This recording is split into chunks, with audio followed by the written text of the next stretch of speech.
So, as you might have heard, recently there was an incident in AUR, Arch User Repository.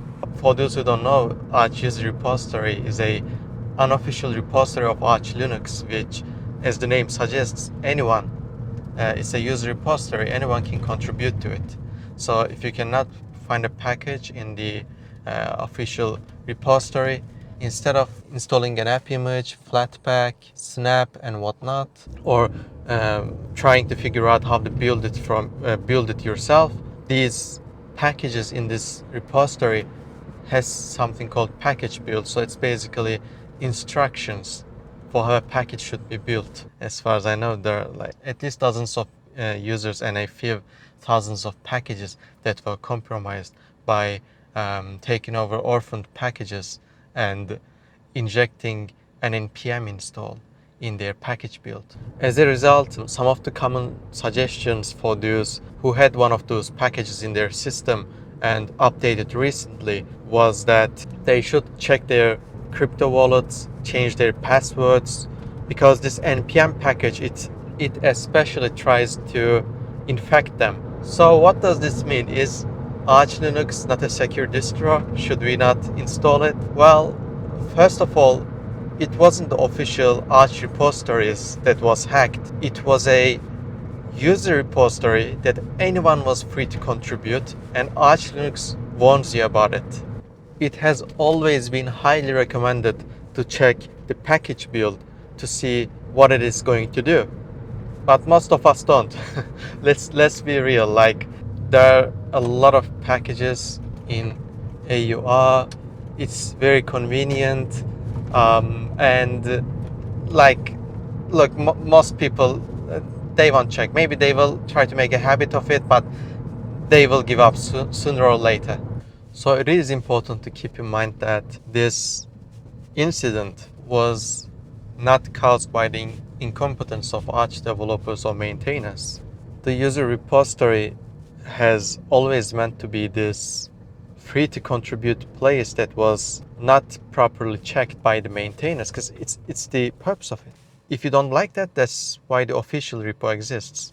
But of course, since Arch Linux is getting more, since Linux in general is getting more popular, and one of the reasons is the gaming distros are getting more popular, and almost all of them, most of them at least, are based on Arch, and they don't know what AUR is, as well as the old community, the small base, the people install Arch because they are really interested in Arch. So it was an inevitable, like, trust is not enough. And if you, I don't know, like, the thing is, yes, the users are being warned, they should always check it, but they won't really. And Arch is getting more popular, Linux is getting more popular, so people have an incentive to find ways to hack its users more than before.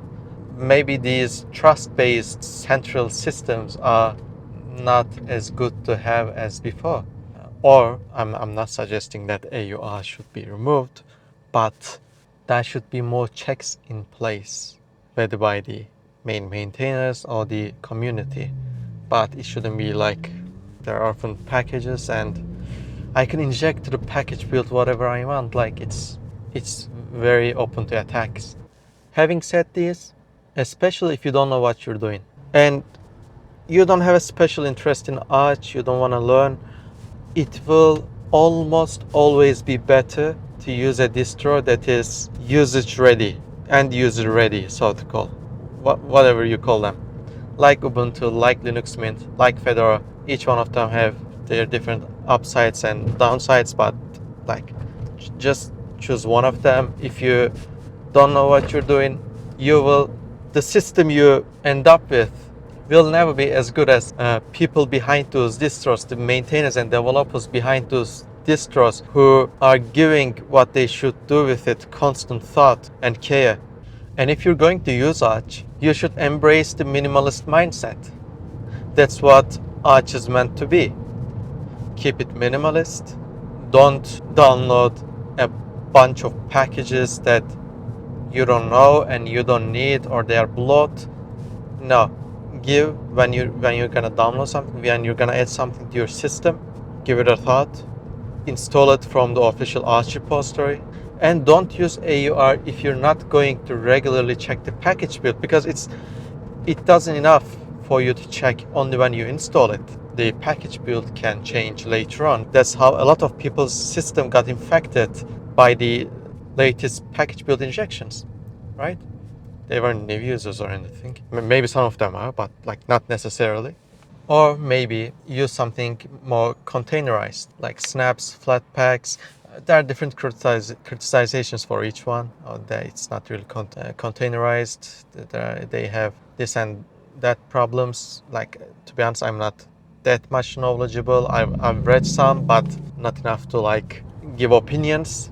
But I guess it would be better for those who got infected lately to have those packages as snaps from the developer itself rather than the user repository, right? So that would be an upside for that specific case. Also, this incident tells us something about the traditional way to install packages in Linux in general. If you want Linux to be used by the masses, okay, you don't expect people to maintain their own system as much as you do. Some people just want to be users of their own system. They don't want to be maintainers of their own system. Also, no matter how much you trust the software you use, like almost none of us verify it by ourselves. We don't read the source code, right? We trust people who say they have read the source code, that they couldn't find anything. But especially in big software, they can always be backdoors, even unintentional. Like, it's not even about the developer of that software.